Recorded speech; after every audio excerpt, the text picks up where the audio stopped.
I was talking to my husband about how excited I was about this debate, but also how it's challenging to kick off a debate like this.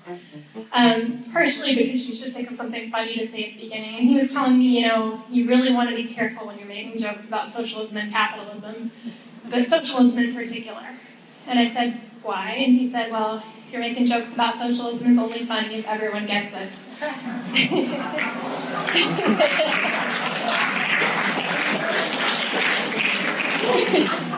But it is actually a really serious debate, and I think it is something that's defining right now for our culture and for this particular political moment.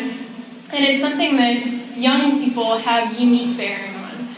So your generation and mine, the millennials and Gen Z, make up 37% of the electorate in 2020. And we are completely polarized about socialism versus capitalism. I was looking at statistics today on this. Axios poll found that in 18 to 24-year-olds, 61% were favorable toward socialism, 58% favorable toward capitalism. So there is some overlap there, which I found weird. But I wanted to start this off by getting a sense of where this audience stands. We're going to do this toward the end of the debate as well. I'm going to give you three options here: socialism, capitalism, or undecided. And I'll just have you raise your hand. Say the one that you feel most open to or best identifies you. So on socialism, who we got? Okay, capitalism? Oh, you got your work cut out for you. And who's undecided? Okay, great. Well, to kick this off, I'm going to have our two speakers begin with an 8-minute opening statement. They'll have a chance to respond to each other. I'm going to ask a couple questions. And then we'll open it up to audience questions too. So be thinking about something that you want to ask. Please make sure that it is a question and not a speech or debate yourself. But I'm really eager to hear what you have for the crowd to contribute. So we'll kick it off. You want to take it first? Sure. Well, thank you all for coming. The turnout is quite good. I was not this interested in anything when I was in college. I actually started Jack when I was in college, but I wouldn't go out to an event at 6:10 when there was other things to be doing. It's still nice outside. You can still leave. So I'm 30 years old now. I just turned 30 this summer, and I became a socialist when I was 14 or 15. Way too young to be making this kind of lifelong decisions, but I'm stubborn, so I stuck with it. And at the time, when I was a teenager and I would tell people I was a socialist, it would prompt a lot of flurry of questions, sometimes disdain, sometimes whatever. It was just general confusion. Now I think, in part because of Bernie Sanders and AOC and the general climate of the country, people are just saying, yes, sure, leave me alone. So it's good that you're here for the conversation. So fundamentally, the socialist vision is, at a minimum, the idea that everyone deserves certain basic rights. And these basic rights, these foundations of being a free individual, should be provided to us as social rights and not things that are captive to the market or captive to our ability to pay. So your housing, your healthcare, your education, your childcare, your access to basic nutrition, these are things that we need in order to reach our potential, in order to be free individuals. So a socialist mentality isn't necessarily an anti-liberal mentality. So it's not a mentality that says that, free speech, this is a bourgeois right. No, free speech and these other rights are rights that we're struggled for, were won, and need to be defended. But what the socialist says isn't that these are fake rights compared to the real rights of your right to eat. The socialist says that these are rights that can only be truly reached if it's combined with other guarantees. Like, for example, the guarantee to a strong public education that allows people to be literate, to engage fully as citizens in a free press. So a country like India, for instance, which has a huge percentage of the population that's functionally illiterate, this is a country that we oppose their system, not because it has these basic liberal democratic rights, which we respect and doesn't exist in every country in the world, but because it doesn't fully realize it. So at the very least, It's about creating this bedrock of decommodified social goods. So social goods taken out of the market and enjoyed as rights, at the very least as a last stopping point. Now, beyond that, socialists question the way the society is structured. We question the fact that we live in essentially tyrannies in the workplace. Tyranny doesn't mean that it's a completely miserable place. It doesn't mean that your workplace is necessarily, Dickensian, like, terrible sweatshop or something like that. What it means, though, is that you're in your workplace from 9 to 5, and you're in a society that tells you that, at best 9 to 5, that tells you that democracy is a right, but within the workplace you don't have any democratic resource. You have no rights. Your employment contract is a contract, of course, that you freely enter into, but it's a work or a starve choice that put you into that employment contract. Because essentially, under capitalism, workers and capitalists, so the people who have to work for a living and the people who owns the facilities that produces goods and services the rest of us have to work in, are dependent on each other. Your boss certainly needs your labor, your contribution to his or her workplace. But you need your grocery money. And chances are your boss needs your individual contribution to the labor process more than you need your, less than you need your grocery money, your way to pay your rent, and so on. So what a socialist says, essentially, is that we need to democratize this sphere of society. So in addition to guaranteeing a certain set of rights that allow us to be free individuals, to maximize our individual potential, we also need to create structures in which there's more democratic participation and deliberation. So for example, in a workplace, we might still need to have markets. Markets existed before capitalism, though, in my view, exist after capitalism. But we don't necessarily need workplaces structured as tyrannies, where bosses and managers aren't elected by their workers. So socialists, in other words, think about what capitalists potentially contribute to the production process. So obviously in the propaganda of old, we would say, well, capitalists are mere parasites. They contribute nothing, they just take from the sweat of the worker. Well, in fact, capitalists in this current system contribute in vital ways to the way our society is structured. For one, capitalists take entrepreneurial risk to start new ventures where goods and services are produced and where people are employed. And to the extent that we have a welfare state, we have it because we're taxing those ventures. Capitalists also contribute as managers. They're convening, they're helping to arrange production more often than not, especially in smaller firms. The socialist argument isn't that the capitalist contributes nothing, it's that what the capitalist does can in fact be replicated by the free association of workers. So you in your workplace could decide to elect your own management. Instead of just taking home a flat wage, you could take home a share. You could take on dividends out of profits. So in a sense, what we're suggesting is not a decline in ownership and participation, but a society that's a true ownership society.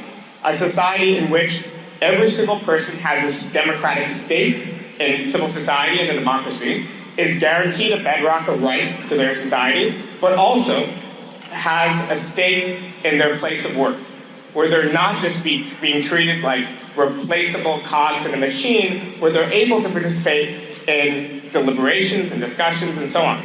Does this mean untrammeled democracy at every single level?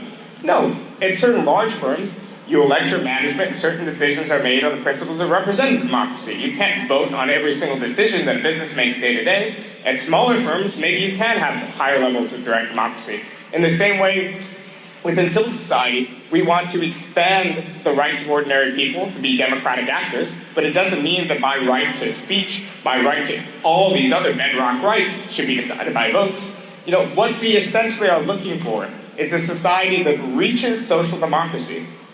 What has been accomplished in Nordic countries and elsewhere, countries which, unlike the United States, don't have children dying from higher rates of infant mortality than other major countries, countries that don't have people struggling with huge amounts of debt just to get an education, countries that treats and rewards people for their efforts and guarantees a bedrock of rights, I think we want to take this logic of social democracy and extend it further into our workplace. We don't want a year-zero break with the present.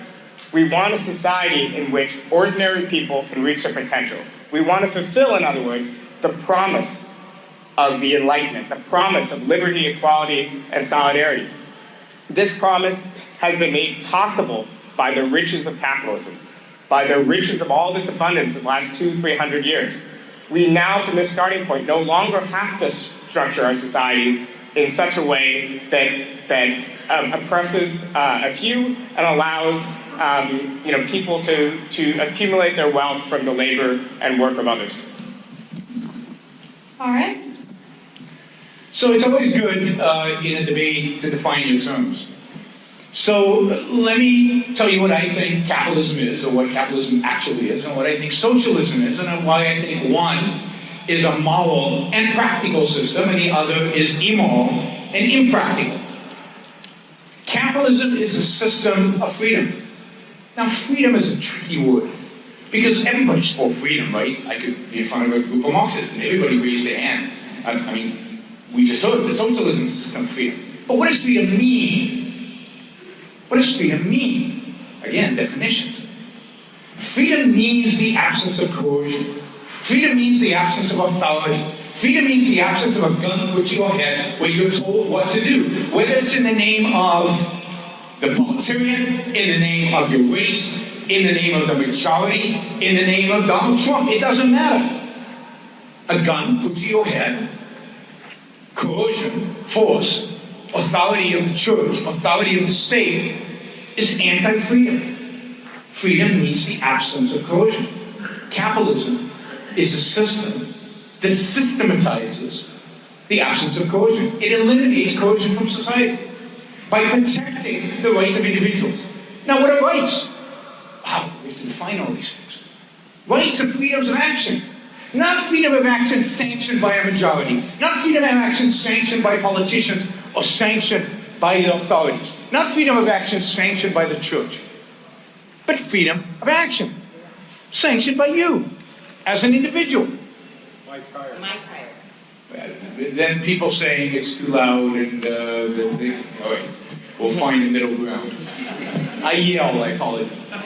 The tyranny of the microphone. The tyranny of the microphone. Your freedom to choose your values using your mind in pursuit of your happiness. That's what capitalism allows. It leaves you free. Free from coercion of other people. Free to pursue your life. Free to choose what path to take for yourself. That's the moral foundation of capitalism. That's what capitalism is moral, because it leaves individuals free to use their mind in pursuit of their own happiness, their own values, which is the ultimate purpose of life. Not to sacrifice for others, not to live for the group, not to live for the collective, but to live for you as an individual, to make your life the best life that it can be, to pursue your individual happiness. Capitalism makes that possible by leaving you free. What you do with it is up to you. And some people don't do much with it. But what you do with it is up to you, and you have the freedom to do with it. So, your values, your choices, that's what capitalism is about. And as a consequence of being moral, it is also the practical system. I mean, one of the things that amazes me about capitalism versus socialism debates is that we're having them. I mean, this is over. To the extent that capitalism is being tried, to the extent that it's being tried, anywhere in the world, at any point in time in the world, it produces freedom and enormous wealth for people. Everywhere, including in Scandinavia, by the way, where they have elements of capitalism, and those elements are what produce the wealth that they then, steal and redistribute. And we can talk about Scandinavia later. But it works. It's worked everywhere. Now, my vision of capitalism, a society with no coercion, has never existed. And certainly in the United States today, we do not live under a capitalist system. This is a mixed economy, lots of coercion, lots of interference, lots of authorities, lots of people voting to redistribute other people's wealth, lots of regulation of businesses and the government and central planners telling us what to produce, how to produce, when to produce it, how much to pay our employees, when to pay them, what benefits to give them. There's no end to the amount of control government has today on the economy. Less than what some would like. But what we have today is no capitalism. What we have today is a mixed economy. Elements of control, elements of statism, elements of some socialism, and some private property, some businessmen making decisions for themselves, but usually heavily, heavily controlled. That's capitalism. And the more we expand it, the more we allow it, the more we let individual minds free, the richer we get, the better the quality of life, the better life is. The more we restrain it, the more we constrain it, the slower economic growth, the less wealth is created, the poorer we all become. And it's simple. What is the source of wealth? Now again, Marxists typically argue that the source of wealth is labor. No. The source of wealth is the human mind. The source of wealth is ideas. The source of wealth is entrepreneur, not because he takes risks, not because he deploys capital, but because he has an idea and he is able to deploy that idea. And I know it's hard to understand what CEOs do, and it's hard to understand what capitalists do, and it's hard to understand what entrepreneurs do. But,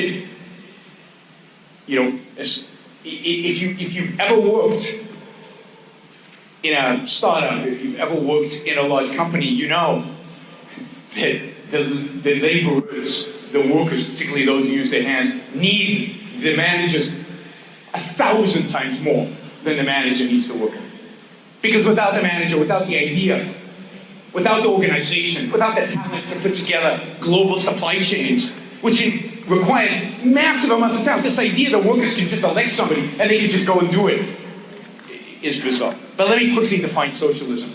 Socialism, in my view, is either the state or workers' control of the means of production, control of our lives, control of the choices we make in the economic realm. And this idea that you can somehow separate the social and intellectual realm from the material property rights realm is bizarre. If you don't have property rights, you don't have any rights. Property rights are just one manifestation of individual rights, a manifestation of that freedom of action. But if you're free to act, to produce, to create, then you have to be free to keep the product of your labor. And if you can't keep your product of your labor, you have no rights. And you have no right to life, and therefore all other rights are up for a vote. Why limit it? Why cherry pick which rights we're going to have and which rights we don't? I believe we have all the rights that are required for human beings to survive. Free speech, but property, the right to property, because it's a requirement of human life. But I've got 30 seconds, so I'll just say this. Socialism is immoral.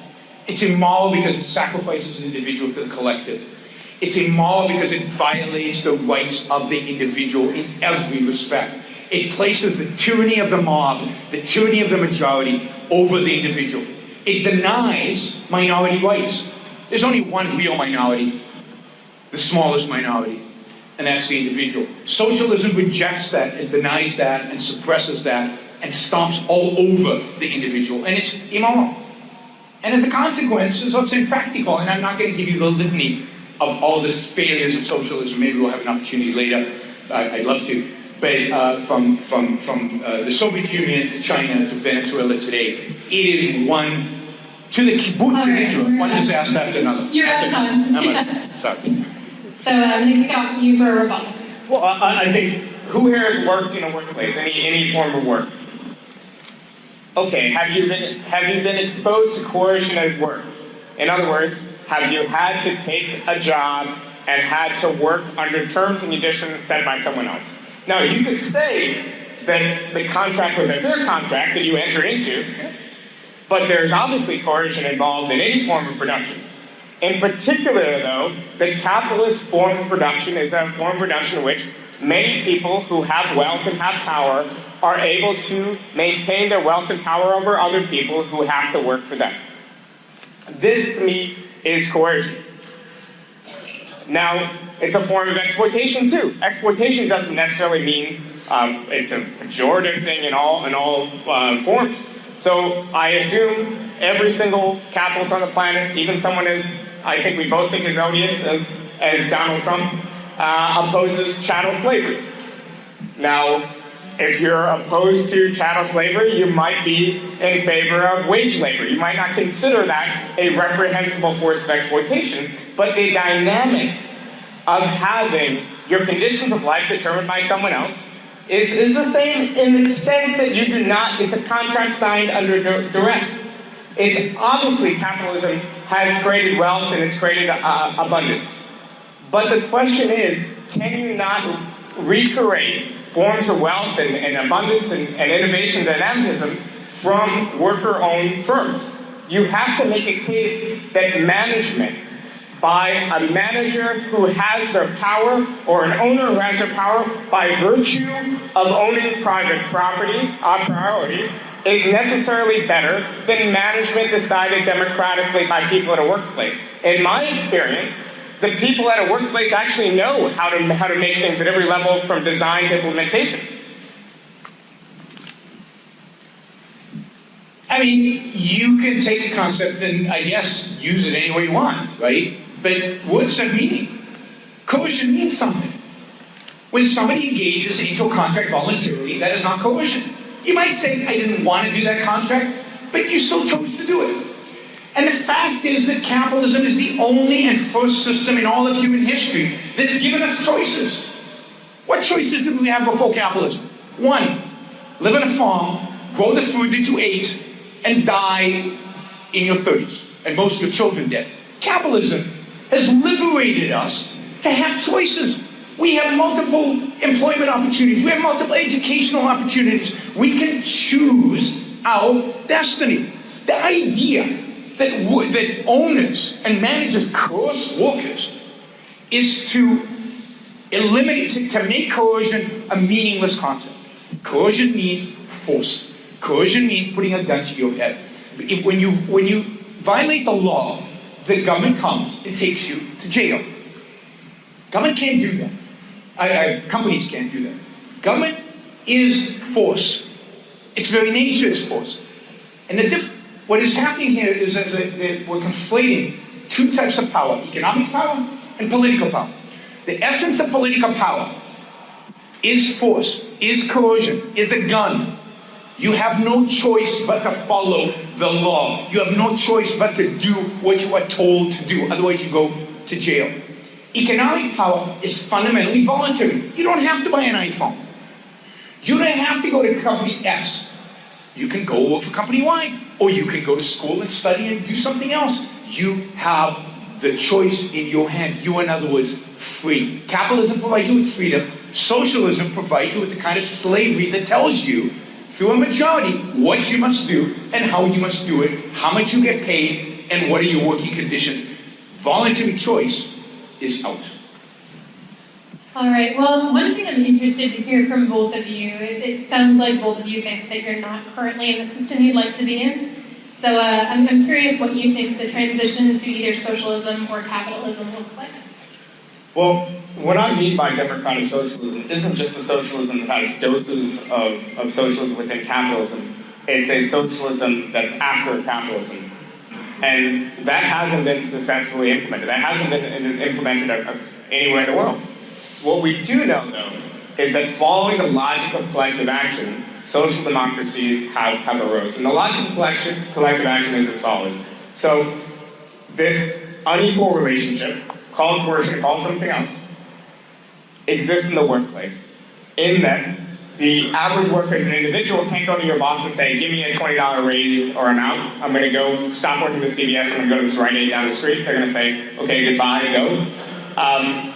But collectively, you could get together with 20, 30 of your employees, your fellow coworkers, and you could go to that boss and you could make a different sort of bargain. You could use your power, your ability to withdraw your labor from work, and you could even up the odds. Right? Collective action is difficult. So you're taking this dependency that you have with your boss and you're evening up the odds. That's the logic that created unions. And then now we have to take these individual isolated unions, we need to band them together. So you create a union federation. But then you need to express your power, and you need to get certain laws and certain rights enshrined at the state level. So then you create a political party, a labor-based or social democratic political party. In the case of Scandinavia and many countries of Northern Europe, there were periods of decades and decades where parties built on this logic of collective action for the workers' movement, governed successful states. They governed states that had a decommodified sector, in other words, social rights for healthcare and education and so on. So in the same way that some of our geniuses in the United States, some of our greatest talents, or even our mediocre talents, will never get the chance to reach their potential, you had a better chance of doing that. In the same way, we have tremendous disparity at every level, from racial to gender to just on the basis of your zip code. That didn't exist in the same way. It still existed. It didn't exist in the same way in these other countries. So that's what I believe is a model that has worked. Yes, it was fundamentally trying to take and yes, coerce a capitalist system towards certain outcomes. It was using regulations, but particularly the power of sectoral bargaining to shape capitalist outcomes. But the logic of it was a logic rooted in collective action and rooted in the workers' movement and rooted, yes, in socialist ideology. That succeeded. Can we go beyond social democracy into a form of worker ownership? That's an open question. I would like to get to a social democracy, and let's find out. And if it doesn't work, the people won't be for it, and it'll be rolled back. In Sweden, there were attempts to use the logic of collective action to go beyond social democracy, institute forms of the Mitre Plan and these other plans to institute forms of collective ownership. It never was fully pursued, but that's my logic. I have no problem embracing the good and bad of socialism, saying what I disagree with, authoritarian forms of socialism which I disagree with, saying the flawed parts of the Scandinavian models I agree with, because I think if we have the no true Scotsman mentality, it just becomes a semantic thing where anything good isn't real socialism, anything bad isn't real socialism, and everything good is that's the only real socialism. And I think sometimes people who are pro-capitalist fall into the same step, because anything bad in this society, they just say it's not because it's not capitalist enough, and so on. It makes it difficult to have a conversation. Do I get a comment to that, or to? I would like you to first of all. I don't think my mic's there. We go. I'd like you to first of all talk about how you think the tradition of capitalism, as you see it, would work from what we have right now, and then I'm going to let you guys respond to each other's. Well, I think the trajectory towards capitalism is a hard one, much harder than I think the trajectory towards socialism, because I think the world, in spite of all my efforts, the world is moving more towards socialism than it is towards capitalism. The general agreement is that socialism is a good, that coercion is good, that force is good, that forcing people to behave in a particular way that you want them to behave is right. The idea that force, coercion, forcing somebody to do something they don't want is wrong morally and should never be exercised. That idea is not a popular idea. I think the only way to move us towards capitalism is a real educational campaign challenging the philosophical foundation of the existing system that we have. The existing system of thought that we have. The idea, the moral idea that the purpose in life is to live towards others. The moral idea that the collective is more important than the individual. The moral idea that the state is above all. That we see on the Democratic side and on the Republican side. That we see in politics across the entire spectrum. Those things have to be challenged. Until we're willing to challenge collectivism and moral altruism, until we're willing to embrace a morality of individualism and a political system of individualism, a political system that elevates the freedom of the individual, that is built around freedom for the individual, I don't see how capitalism comes about. I think you see in the West movements to move towards a little bit more free markets. But then as soon as they fix things a little bit and the economy starts going again and people feel comfortable, they immediately bounce back towards socialism. You saw that with Reagan and the bounce back. You saw that with Thatcher and the bounce back. Because neither Reagan nor Thatcher challenged the fundamental beliefs that are required in order to build a capitalist society. And those are deeply rooted, and they are philosophical, and they require changes at university level and changing in young people's thinking. And I see that move towards capitalism, towards my vision, as much harder much more challenging, and much more educational than political. I don't like political, because politics is what? Politics is force. But think about that eats at you, that this guy is lazy and he's going home early. This is exactly what happened in the kibbutz. And you work very hard, and you start resenting it, and you start hating it. Every time I see socialism, what you see is malevolent toward other people, resentment, hatred, because it creates envy, rivalry, and hatred, because it's a zero-sum world. I don't get paid for what I produce. I get paid what was negotiated, what was voted on, what people agreed, not based on my productivity. And somebody else might get paid exactly the same as I do, even though they're a lot less productive. That's what collective action does. And that's why unions are in decline. Unions are in decline because union members don't want to be in unions, because it doesn't make any sense for them, particularly in the modern era, where they can negotiate salaries for themselves. Unions in decline because manufacturing jobs, physical labor, is in decline because of technology, because of robots, because of computers. And no software engineer, who is an employee, wants a union to represent them. Are they going to be able to bounce around from company to company like they do in Silicon Valley, bidding themselves their salary up every time they do it? No. Not under socialism, you can't do any of that. So this conversation seems to be shaping out to be a lot about coercion. So I want to ask you both a question, respective to your preferred economic system, about coercion. So I'll start with you, Yaron. One thing that I hear is a critique of capitalism is that if you pit economic interests against each other, that there is an incentive for businesses to get government on their side and use that coercion against their competition. And the question when we're talking about transitioning to a purely capitalist system from the mix that we have right now is, do the really big companies already have the advantage that they could wield that power against smaller businesses and against entrepreneurs in a way that there's no coming back from? So let me be clear. Cronyism, which is what you're describing, is a feature of statism.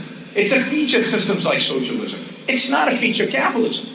If you have a complete separation of state from economics, businesses don't lobby the state because the state has no power, no goodies to give them. It's only because the state has power, has resources, has favors to give businesses. Do you get the lobby? Do you get the manipulation? Do you get the cronyism? And then it develops into protecting them from themselves from others. So if we talk about the transition, if I were president, God forbid, the first thing I would do is pass an anti-cronyism law. And it would be very simple. 0 subsidies, 0 corporate taxes, which are stupid taxes. If you know anything about economics, corporations don't pay taxes. You pay the taxes. All taxes are consumption taxes. All corporate taxes, consumption taxes, or labor taxes. So employees and consumers pay all corporate taxes. So 0 corporate taxes, so you can't give any loopholes and favors there. 0 subsidies. And dramatic reduction in regulation across the board. So every year, I would eliminate 25% of the regulations on the books. And once the state is separated from economic power, this lobby goes away. And I'll give you one quick story about this. In the early 1990s, the largest corporation in the world based on market capitalization was Microsoft. How much money did Microsoft spend in those years lobbying Washington? Well, the exact figure is 0. Largest company in the world, did no cronyism, no lobby, no law firm, no building, nothing in D.C. They had no presence in D.C., nothing. And they came in front of Congress. Congress invited them in. Invited. Whenever Congress does, there's an invitation, right? There's a gun there saying, you better come. They came in and they sat in front of a Senate committee headed by a Republican, a young Orrin Hatch from Utah. And Orrin Hatch stood up and he yelled at them. And he said, you better be here in Washington, D.C. You have to build buildings here. You have to hire lawyers. In other words, you have to bribe me. Now, you can't say that in America, so you couch it in other terms. I mean, you can find this. This is all well documented. And Microsoft said, you know what? You leave us alone, we leave you alone. We're not interested. And they went home, and they continued to devote exactly $0 to lobbying. 6 months later, or several months later, knock on the door. We're here from the Justice Department. And you violated antitrust laws. and we're coming after you. You remember what the violation was? Anybody know what Microsoft did that is so evil that they had to be harassed for over 10 years by the Justice Department? Anybody know? They gave away something for free. A browser. I remember downloading Netscape for $70. You guys, can you believe you had to pay for a browser? You don't pay for anything. Everything's free in this economy. It's pretty amazing. And they gave it away for free. And that was an antitrust violation. And they had to, guess how much money Microsoft spends today on lobbying? Tens of millions of dollars. If you go downtown DC, about equal distance from the White House and Congress, they have a beautiful building. They've got massive numbers of lawyers. Because they realized that Washington won't leave them alone. So they better fight back. So you want to get rid of cronyism? Get rid of government intervention. All right, so Oscar, here's my question to you about coercion. We're talking about literal transfer of ownership, violation of property rights in a way. And I guess my question for you is, what happens when a business owner says, no, I don't want to give this company up to workers? Well, I think that we have to separate between private property rights and personal property rights. And I think that... Can you clarify that for me? So in other words, your right to own a car, own a toothbrush, own whatever else, own a home, this is not a right that impinges on the rights of other people. Now, if we say that the workplace is the sole domain, that because of private property rights, it belongs to the capitalists and the capitalists alone, like you would say, then the terms and conditions of work are just up to the capitalists. And whatever internal power dynamic of pressure, and so there's still going to be a battle of industrial conflict that's going to go on between workers demanding certain things and capitalists demanding other things. By the way, a lot of those programmers are going to see in the next 20, 30 years as they get de-skilled, like it's already happening. They might want a union really badly in 10, 15 years as they go from artisans to just regular workers like the rest of us. Now, all this involves taking and enshrining certain rights these workers have, or taking a victory in one union contract and applying it across the sector, for instance. This implies an erosion of property rights.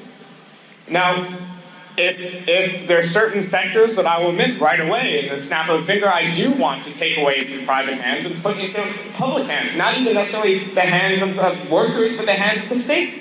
There's limited sectors. There's natural monopolies where I think that would make sense. There's the health insurance industry, which I think vitally, as a moral imperative within the next 5 years, we need to take from a commodified sphere and bring through a Medicare for All system into the public as a right. Now, what happens if the CEOs of these companies say no? Well, they don't have the right they have the right to contest the ruling. They have the right to use law to contest the judicial system, to contest an expropriation.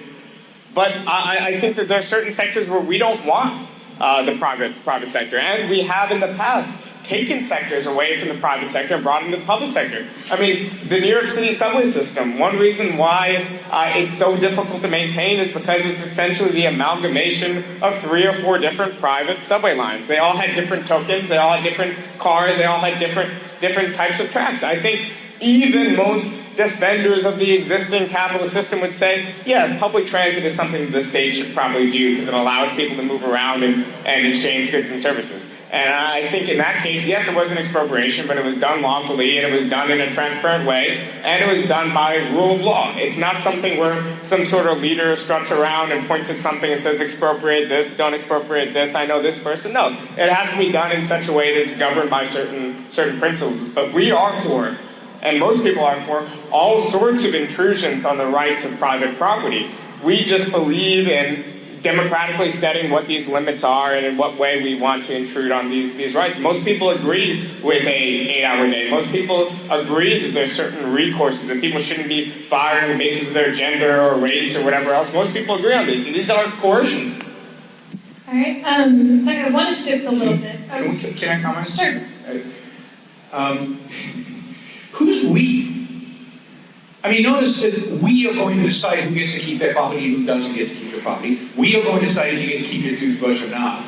We are going to decide which workplaces are okay to be privately owned and which workplaces are not okay. We are going to decide.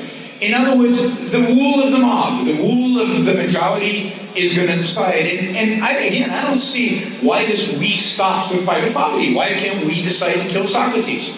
We certainly have in the past. But property rights are essential. Without property rights, without the entrepreneurs, without the owners of property, there is no industry. This is a fantasy and a joke. There is no example in history of a system that can work, even on a small scale, that can work when we, by vote, decide what iPhone to produce. I mean, imagine what this would look like if a committee designed it. Imagine what this would look like if we voted on it. I know how I vote, and it wouldn't look this pretty.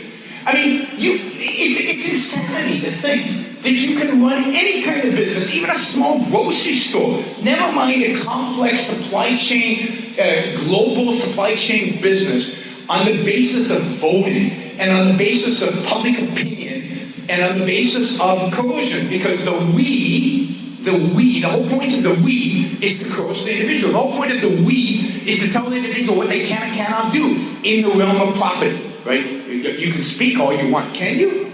If I don't have property, if I don't own the microphone, if you don't let me own the microphone, can I speak?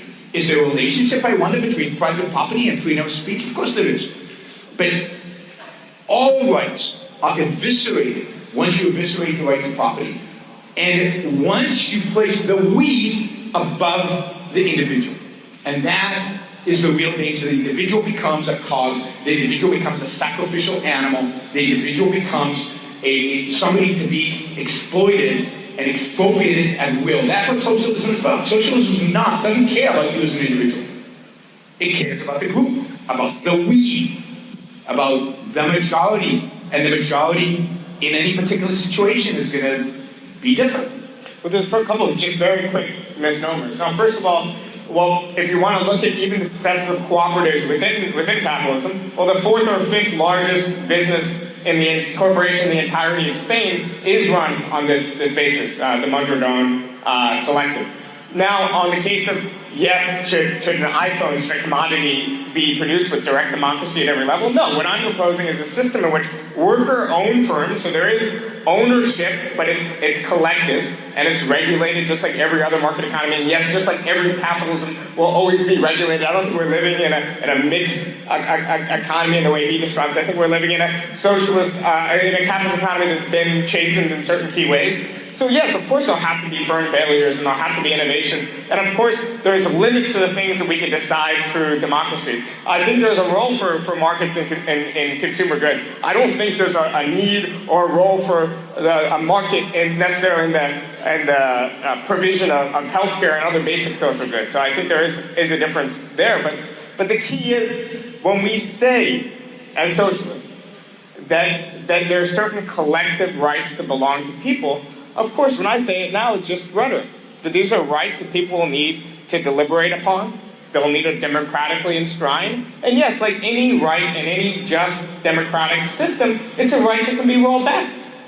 We can enhance, through our democratic deliberative processes, the rights of the state providing guarantees over the provision of child care or over the provision of health care. Then, 8 years later, we can say, this system isn't working, it's more inefficient, we want to go back to the private system, and we can roll it back. I mean, that's the way any just society works. And am I suggesting a year zero leap into the unknown? No. Certain principles that exist. How do we regulate speech? Something like the clear and present danger seems like a good way to regulate what state interference in speech should be in a social society. I don't think socialist jurisprudence will be spun full of cloth or whatever else. What I'm proposing is taking what works in our society, because it's filled with people who want to live in a more just place, and it's filled with many wonders and abundance and whatnot, and providing a base level of guarantees and deepening our democratic participation in society. So we don't have a class of people that are traveling and they're in Davos and they're around making decisions that affect everyone else, but the rest of us are accountable to corporate bureaucracies. Libertarians and others close to them are just so obsessed with state bureaucracies, they can't see how much of their lives are dependent and decided by corporate bureaucracies and boardrooms. Most of us will never get the chance to be in the same building as, much less enter. All right, well, I'm going to open it up to audience Q&A in just a moment, but I did want to ask you one more question, and I'd like our responses to be somewhat short, so we can open it up. But, so let's try to keep it maybe a minute or two. But I would like both of you to answer whether or not you think income inequality, economic inequality, in and of itself is a bad thing. So, yeah, so no, I don't think it's a bad thing. If it's generated in a free market, I think the only situation in which income inequality is a bad thing is when it's a consequence of coercion, when it's a consequence of either cronyism, which is not part of capitalism, which is anti-capitalism. It's a part of every socialist system and every status system, or it's a part of redistribution of wealth. So I believe that any wealth you earn is you should own. If you earn a lot of wealth because you produce a huge amount of value, then you earn a lot of wealth, huge amount of value. I don't envy billionaires. I actually cherish billionaires. I think billionaires are fantastic. They've created a much better world for me. And I think that's wonderful that we have all the products that they've created. They've changed the world. So I don't think inequality is a problem at all. And I think what we conflate when we talk about inequality is income and wealth inequality, which I think are irrelevant both economically and morally, with political inequality. Political equality is crucial. All men are created equal was not a statement about income or wealth, it was a statement about rights. We all have the right to life, liberty, and the pursuit of happiness, whether the majority wants it or not, whether the majority likes what I do with my life or not. I have a right. So the only system consistent with equal rights, with equal liberties, is capitalism. Socialism might generate equality of outcome, but it undermines, by definition, equality of freedoms, equality of rights. It's a violation of the principle of equality of liberty. Well, I don't believe that income, perhaps surprisingly, I don't believe that income inequality in and of itself is the goal. The goal is equality in power. For us to, as political actors, have the same democratic states, for us to have certain guarantees that we'll be able to reach our individual potentials. It might be that in the society that I envision, if someone working at one firm wants to work longer hours, has a position of more responsibility, or is doing a really socially undesirable job that's still vital, like sanitation workers or whatever else, they'd be compensated more than people in other jobs. That's not a problem unless it's connected to inequalities of power. Unless it means that this extra wealth that I have isn't just more spare time for me or more money for leisure or for trips or for whatever else, but in fact it means that I hold more power over you. And today, often when we talk on the left, more broadly, the populist left or the socialist left, when people talk about income inequality and denounce it, often it's because it's correlated to these inequalities of power. Because in our society, if you have wealth and if you have power, you'll use that wealth and power to keep your foot on someone else's neck. You'll use that wealth and power. Naturally, it's not just a cabal of crony capitalists. You'll naturally use that wealth and power to set up regulations and systems that keep you powerful and keep your competition behind. This isn't an aberration. This is a natural outgrowth of living in a class society. What I propose is going towards a society in which we have a free association of producers. Income inequality isn't the main problem. The problem that we have is inequalities rooted in the workplace and rooted in civil society that's a product of capitalism. All right, with that, I'm going to open it up to Q&A. It has to be Q and actual A. So if after a sentence, after two sentences, you don't have a question, then I'm going to cut you off brutally. And also, just a reminder, I'm really excited that we're having a civil debate, so let's keep it civil.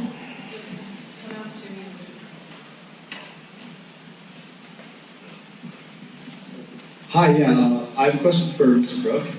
So I was especially intrigued by this concept of a state with complete separation of the state and economy. And what I was wondering is if you'd lay out for me how exactly a small state such as this could enforce these antitrust rules especially in industries in which economies of scale come into play? I don't believe there should be antitrust rules. That's exactly what I mean by a separation of state from economy. I think antitrust rules were the first grave violation of individual of economic rights in the United States in 1890. There are no such things as monopolies in free markets. And I'll take the classic examples, and I've encouraged audiences to challenge me on this in hundreds of engagements, never found one yet. Standard Oil. Standard Oil had 92% of all the refining capacity in the United States in the 1870s. A monopoly, right? You'd expect a monopoly. What were you taught in Economics 101 monopolies do? They raise prices and they lower quality. Well, go to the data. The data's available. It's all archived, and you'll find that the prices went down every single year, quality went up dramatically every single year, and by the way, wages went up as well every single year, in spite of the monopoly power, supposedly, that Rockefeller had. Not only did prices not move in the way we expected, who ultimately competed Rockefeller out of the business that he was in? Because he ultimately got a zero market share in the market he was in 1870. In 1870, he was producing what? Kerosene, which was used for lighting. Who competed him out of existence? Thomas Edison. Who would have predicted that? Which bureaucrat, which government entity would have predicted that Thomas Edison was actually the competitor of Rockefeller? And by the time antitrust laws broke Rockefeller up in the 1920s, how much of the percent of the oil market did Rockefeller have then? 23, I think, percent. So market competition drove him from 92 to 23 and wiped out a whole industry for him through what we call an economic substitute product, electricity. So the idea that a bureaucrat, that a government, that voters, that a majority can figure out what a monopoly is and when it's appropriate and when it's not is absurd.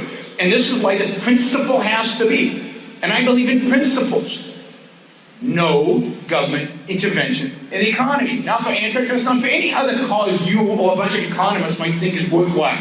There is no cause worthwhile enough to violate somebody's property rights. All right. We'll take one from the side. And by the way, if you guys want to ask questions, it would be helpful if you head to the side over there, one side. So I should very quickly say that has very little to do with the debate around socialism. And I'm not Elizabeth Warren. I'm not in favor of necessarily every form of antitrust legislation. I think there's often efficiencies with economies of scale. Often, you saw in social democracies, the wage pressures from sectoral bargaining in social democracy led to the concentration in larger firms. So, I don't know. You answered lots of questions. Yes, thank you very much. This has been very fascinating, and I think for sake of transparency, I agree with both of you and I disagree with both of you, but I do have a question for Mr. Brook. So let's say you're living in Indiana and one of your friends is an entrepreneur, opens up a plant and needs energy. Another entrepreneur friend of yours opens up a coal-fired fuel plant. As a result, you have arsenic and other heavy metals that are leaching and radium leaching into the water. You and your family drink that water, you get sick, you go to the doctor, and you don't get better because you find out the doctor's not actually a medical doctor, it's just someone pretending. What's the remedy for all of that? Property rights. So if water is private property, and if you have recourse to the legal system where you can show that somebody has hurt you, we've always known you can't drop your garbage in my backyard. We've always known you can't poison me. That's in civil law going back 1,000 years. The legal system takes care of that. And once a certain compound is proven to be destructive to human life, it's completely appropriate for the government to then step in protection of life, of the right to life. And you say you can emit that product, right? But there has to be a process by which that is objectively defined. The legal system has always worked pretty well to do that. That's the system by which you do that. But remember, I mean, let me just make a general comment. People talk about the environment all the time, and your generation is pretty depressed about the environment. The world's going to end in 12 years or something like that. Life has never been as good as it is right now. You've never lived longer. You've never lived healthier. You've never breathed cleaner air. You've never drunk cleaner water. You know why they do tea in China? Because it used to be in ancient times that the water was polluted, they had to boil the water. One way to guarantee that was by drinking tea. Same about beer in Northern Europe. We live in this amazing world. The human environment has never been better, primarily because of the capitalist elements in society. So these questions are easily dealt with in a property rights respecting capitalist system. By the way, the most dirty places in the world are socialism. Always have been. When the wall came down, Eastern Europe was filthy because nobody takes care of public property, but you take care of your property. So we want more of your property and less public property. All right, over here. Mr. Sam Carroll, would you please explain Venezuela's state of socialism? Well, first of all, on that point, I mean, these are also countries in Eastern Europe that didn't have democratic socialists or green parties that enact to freely enact the type of legislation that cleaned up Western Europe and cleaned up these countries from the muck of the damage the Industrial Revolution did. And so they had their own Industrial Revolution, which left behind that carnage.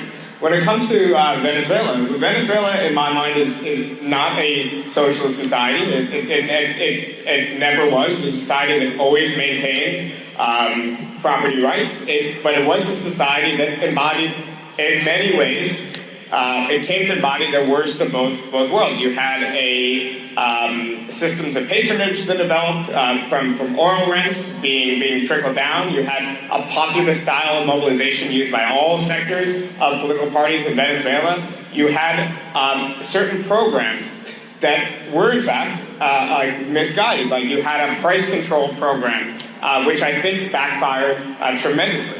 So in many cases, there were huge mistakes being done in Venezuela, and it's in an economic crisis that was worsened by continuing U.S. sanctions, by violent opposition. It's a disaster on many levels. I don't think it reflects one way or the other on socialism in particular.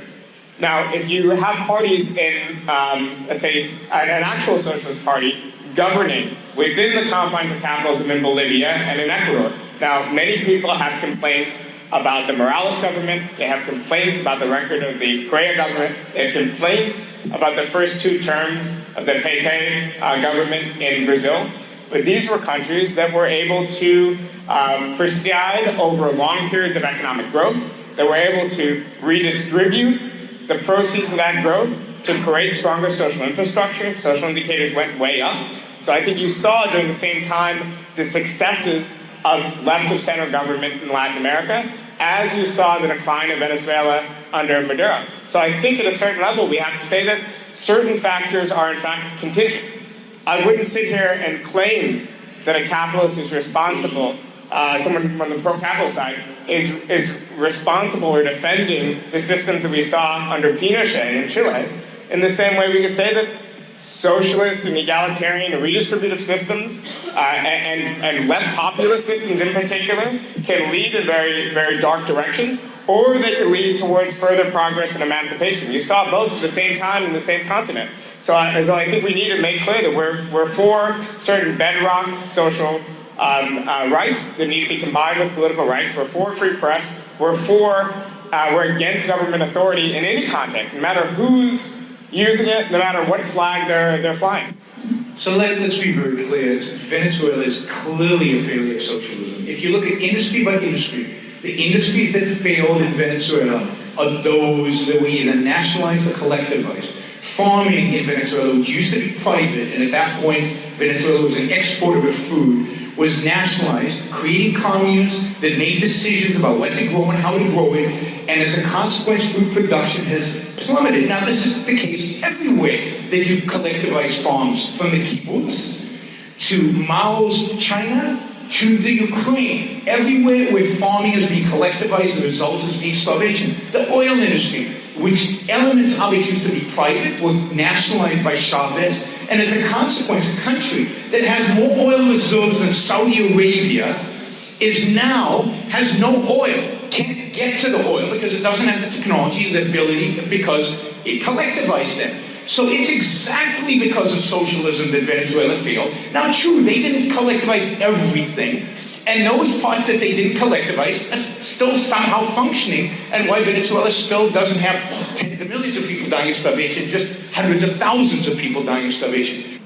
You emphasized a lot about capitalism being set up on pursuance of individual freedom, happiness, and rights.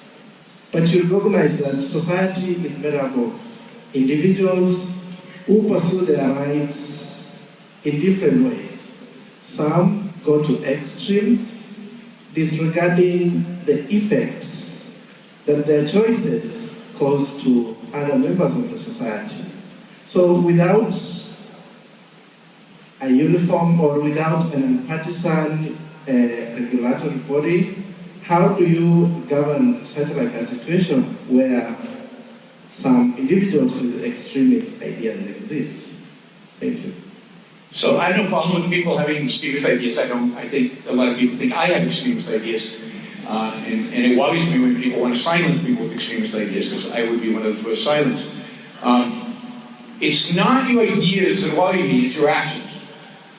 If your actions violate people's rights, and again, violation of rights is poisoning their water, violating their rights is, stealing from them, violating their property rights, or harming them physically, or committing fraud against them. Those things, you put them in jail. Those are the laws that a capitalist society passes, because they're laws that protect individual rights. But everything else is up to you. As long as you're not violating other people's rights, you can do what you want. You can start a company and build a business. You can become an employee. You can decide you don't want to work, and you can, be a panhandler outside. You can choose what you want to do. And it's your life. I don't have to help you if you made bad choices. I don't have to help you if you're out of luck. I can choose to help you if I want to, and I can choose not to help you if I don't want to. So any help, any safety net is voluntary. Every interaction between human beings should be voluntary. It's very simple. Capitalism is very simple. It's a system in which we interact with one another voluntarily. We don't pull guns out. We don't collect little gangs to vote to take your property or to take your stuff away from you. We just, each individual, interacts with other people on a voluntary basis. If I don't want to deal with you for whatever reason, I don't deal with you. I walk away. So I actually want to get your answer to that question too, because I think it's a good one. How does socialist system deal with extremist ideas? Well, I think by much the same standard, the level of, if you're presenting an immediate harm or physical threat, if you're inciting people to violence, then no. But if you're just marching down the street with a swastika and whatever else, I think we have to trust that the vast majority of people will not go down that path. Today it's not illegal to start a monarchist party in the United States. There's no monarchist party, because very few people want to get rid of a democratic republic. And I think the standard has to be a very high standard for state intervention in stopping, so-called extremism and whatnot. And I think the standard has to be direct incitement to harm and violence. All right, well, we are unfortunately out of time for more questions. I'm going to kick this off to the gentlemen to give closing statements. And then I'm really interested in seeing if they change their I'm willing to cede our closing statements and take more questions. Yeah, maybe we can take two at a time. We'll take two more, okay. Take Two at a time. So you get one and you get one. Well, let's do four, and we'll choose what to answer. Okay. That'll be our closing statement. Let's just do four questions straight, and we'll. No, you don't get a vote. I don't believe in voting. All right, two from each side. My question is, I at the beginning you defined some terms like what socialism is and what capitalism is. I think even more fundamental is that you should define what we mean by rights, because the definition of rights as being you have a right to education means that somebody else's rights have to be violated. You have to take. So the question is, what is rights? Mm-hmm. Right. Great. I did define them, by the way. And over here. That was about my question, but to just go off of that, I was wondering if you agree with the idea of positive, if you happen to agree with the idea of positive rights, which require somebody else's labor or someone else's actions, how do you justify that given how that might conflict? Just have closing statements on rights. Mhm. Yeah, 2 more questions. You mentioned that, Yaron Brook, that it is the role of government to protect our freedom. And yet you also admit that it's the nature of government or nature of the state is to is that of coercion and that one of violence. How can you expect an institution that is inherently violent to protect our rights? So an anarchy question. Always get one in every event. I always do. Yes. In the Wealth of Nations, Adam Smith argued that the role of the government was to regulate the market forces. Because I believe he understood that there was a limit to market forces and they needed to regulate it. So then my question would be, if we do get rid of regulations and we get rid of the government, assuming that you can have a functional economy or functional capitalistic society with a small government, how do you ensure that we do not fall into a system that a political scientist Sheldon Wolin would call inverted totalitarianism, whereas you have the inverse of classical totalitarianism where the corporations capture the state and we live under the tyranny of the corporations instead of the tyranny of the government? All right, you each have 2 minutes. I should start, I guess, you started before. Yeah, you go ahead and start, and I'll give him the Yeah, closing. sure. Okay, so let me just quickly do the rights question. I mean, I said in my opening statement, the rights are the recognition that we have the freedom to act in pursuit of our values. That's what a right is, and that's what I defined it early on. They cannot be positive rights in that sense. I think rights are positive. The positive nature of action, that is, they sanction your ability to act on behalf of your life in pursuit of your values, in pursuit of your rational mind. So in that sense, they're positive. But this is the principle with rights. You cannot have a right to other people's stuff. You can't, this is, anytime you think there's a right, but it requires taking stuff from other people, it can't be a right. You can't have other people working for you. We call that slavery without compensation. You can't have a right to health care. That means the doctor, the nurses, the whole, all the people who have worked hard and educated themselves and everything in order to provide a product, a service. They become your slaves. They have to provide it to you without any compensation because you have a right to it. So you cannot have a right to other people's stuff. The only right you have is to be left alone. In other words, the only right you have is to be free of coercion, free to act in pursuit of your own values. And I'll just say quickly in the last question, this idea that somehow corporations will take over the state has guns. Corporations don't. The state is the monopoly over the use of force. And if you separate state from economics, corporations are about making money, creating values, producing stuff. They're not about political power. And if you leave them alone, they will leave you alone. And if a corporation doesn't, they use the power of the state to stop them. That is, if they are violating rights, if they're using force against citizens, or if they're using force against the government, then the government has every right to stand up and stop them. Well, corporations not too long ago used to have guns. And the Pinkertons ran amok in this country and killed workers and decided law on its own terms. And corporations still had guns, but being the state after that in the 20th century.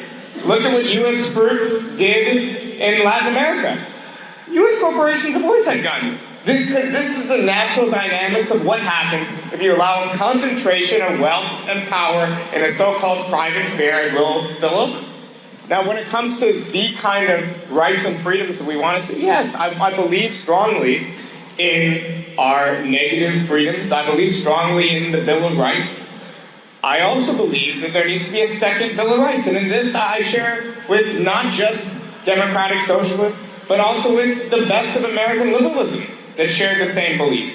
From FDR's speech in 1944 onward, there's been demands for a certain bedrock of guarantees and a certain bedrocks of rights.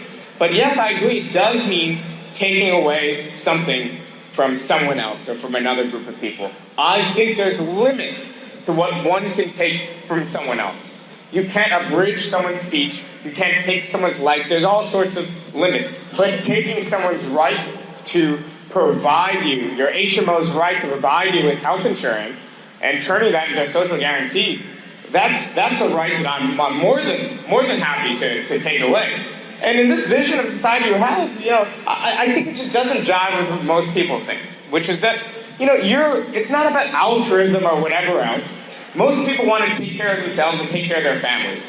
And they're seeing themselves get squeezed at every moment. They're seeing an establishment of both the left and the right, both the Democratic Party and the Republican Party, who take them for granted, take their votes for granted. They say, you know what, I just need a little bit more relief. I need a little bit more freedom to do what I want and not have to worry about my medical debt, not have to worry about how I'm going to pay to send my kid to school. I need to not worry about whether this banker writing me a mortgage is trying to rip me off. This is what people want. And this is why I don't know if socialism is inevitable. I don't know if socialism will work. But I do know that social democracy is the path that most Americans believe in, and it's a path that America is going to march into the next 10, 20 years. All right. Well, with that, I want to know what you guys think. So who here still supports capitalism? Who supports socialism? And put up both your hands if you're a convert. All right. Who's still undecided? Great. Well, give these gentlemen a round of applause.